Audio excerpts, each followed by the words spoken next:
दैनिक आहार में आपका स्वागत है। सबों को जय श्री।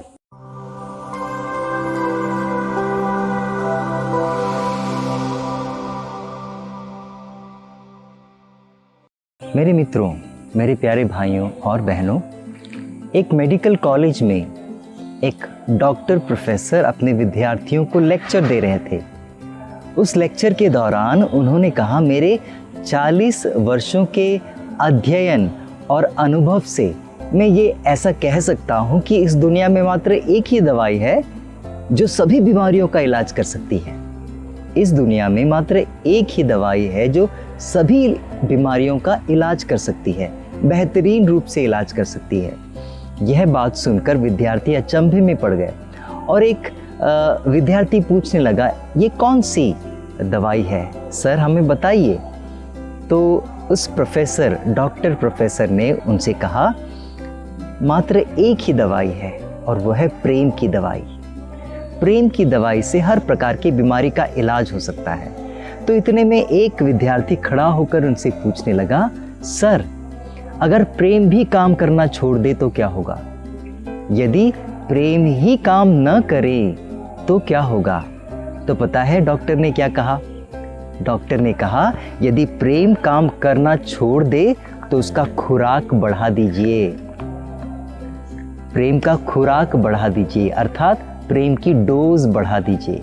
यदि इतना सा प्रेम दिया है तो आप इतना प्रेम दीजिए। एक समय ऐसा आएगा जब बुरी से बुरी बीमारी भी ठीक हो जाएगी। यह बिल्कुल सही है।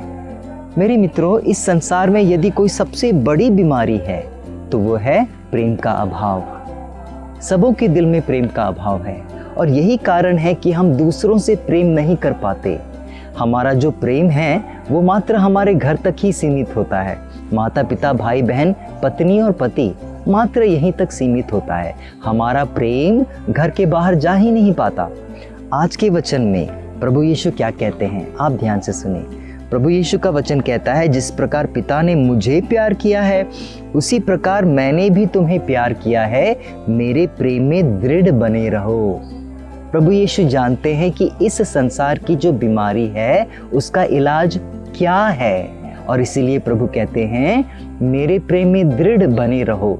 हम सबों को प्रभु के प्रेम में दृढ़ बने की ज़रूरत है। क्या कारण है कि मैं दूसरों को प्यार नहीं कर पाता?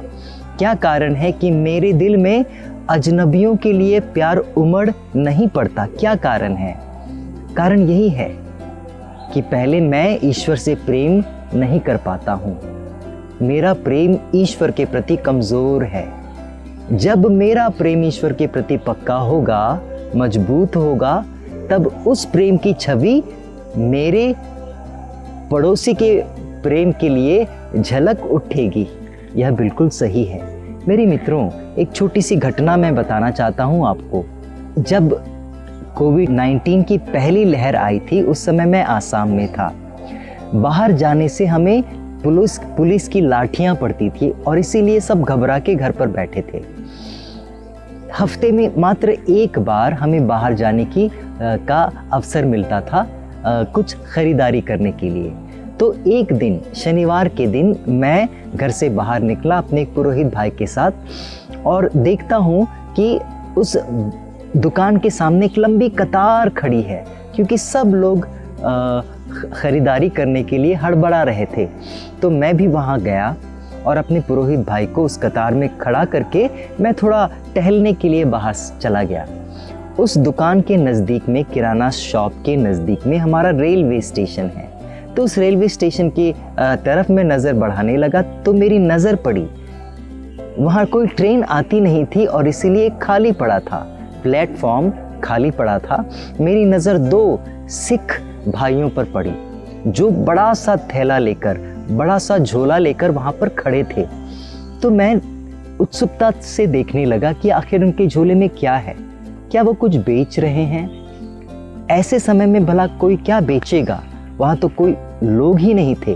तो मैं बढ़ने लगा, उनकी ओर बढ़ने लगा देखने के लिए कि क्या है। तो मुझे एहसास हुआ कि उनके बैग में रोटियों के पैकेट्स पड़े थे, भर भर के पैकेट पड़े थे और वो किसी का इंतज़ार कर रहे थे कि अचानक वहाँ से एक ट्रेन आई। आपको शायद याद होगा, एक समय में सरकार ने कुछ ऐसी ट्रेन को इंट्रोड्यूस की थी जो लेबर ग्रुप को, जो दक्षिण भारत में काम करते हैं, उन्हें वहाँ से लाने का काम कर रही थी। तो बेचारे जो लेबर क्लास के लोग थे वो हफ्तों हफ्तों तक भूखे होते थे, उनके पास पानी नहीं था। तो ऐसा भी बताया गया है कि भूख के कारण, बीमारी के कारण बहुत से लोग ट्रेन में ही मर गए थे, ऐसा बोला जाता है। लेकिन मेरे मित्रों, जब मैंने उन दोनों सिख भाइयों को देखा तो मेरा दिल पिघल गया। जैसे ही ट्रेन वहाँ पर आई, ये दोनों भाई उस बड़े से झोले को लेकर ट्रेन के साथ दौड़ने लगे। चूँकि वो रेलवे स्टेशन छोटा सा था, ट्रेन वहाँ रुकने वाली नहीं थी, और इसीलिए दोनों भाई ट्रेन के साथ साथ दौड़ने लगे और अपने झोले से एक एक पैकेट लेकर खिड़की से अंदर रोटियां फेंकने लगे। जितनी रोटी वो फेंक सके उन्होंने फेंका, लेकिन मेरे आंख में आंसू आ गए। मेरे मित्रों, मैं सोच रहा था मैं क्या कर रहा हूं। इन सिख भाइयों का कोई पुरोहित नहीं, कोई धर्म बहन नहीं, कोई पल्ली नहीं, कोई चर्च नहीं, कोई बिशप या पोप नहीं। आखिर इन्हें किसने इस तरह का प्रेम करना सिखाया है? ये अजनबियों को भी प्रेम करते हैं, कैसे करते हैं? और मैं खुद को कोसने लगा, मुझे खुद पर शर्म आने लगी और मैंने कहा कि मेरा प्रेम कहाँ गया? मैं दूसरों को प्रेम क्यों नहीं कर पाता? मैं इतना स्वार्थी हो गया था कि हमने तो अपना घर भी बंद कर लिया था, खिड़की भी बंद कर लिए थे, कंपाउंड वॉल के गेट भी बंद कर दिए थे ताकि कोई बाहर के लोग अंदर ना आ सके। लेकिन भाइयों को देखो, कितना दिल खोल के वो अजनबियों के लिए प्रेम बरसा रहे हैं। यही कारण है मेरे मित्रों कि आज हमें पूछना चाहिए कि मेरा प्रेम कहाँ गया? मेरा प्रेम क्यों नहीं उमड़ता है? दूसरों के लिए, अजनबियों के लिए, जब कोई तकलीफ में है उनके लिए क्यों नहीं उमड़ पड़ता? प्रश्न यही है और इसका जवाब यही है मेरे मित्रों, क्योंकि हमने प्रभु को दिल से प्रेम नहीं किया। हमारा प्रभु के प्रति प्रेम काफ़ी नहीं है और इसीलिए तो हमारा प्रभु का प्रेम पड़ोसियों के प्रति झलकता नहीं है। जिस दिन दिल, आत्मा और शक्ति से मैं प्रभु को प्रेम करूंगा ना, तो यही प्रेम औरों के लिए भी झलक उठेगा। आप वचन को ध्यान से सुनिए मेरे मित्रों। प्रभु का वचन क्या कहता है? प्रभु का वचन कहता है, संत यूहन्ना का पहला पत्र अध्याय 4 पद संख्या 20, यदि कोई यह कहता है कि मैं ईश्वर से प्रेम करता हूं और वह अपने भाई से बैर करता है तो वह झूठा है।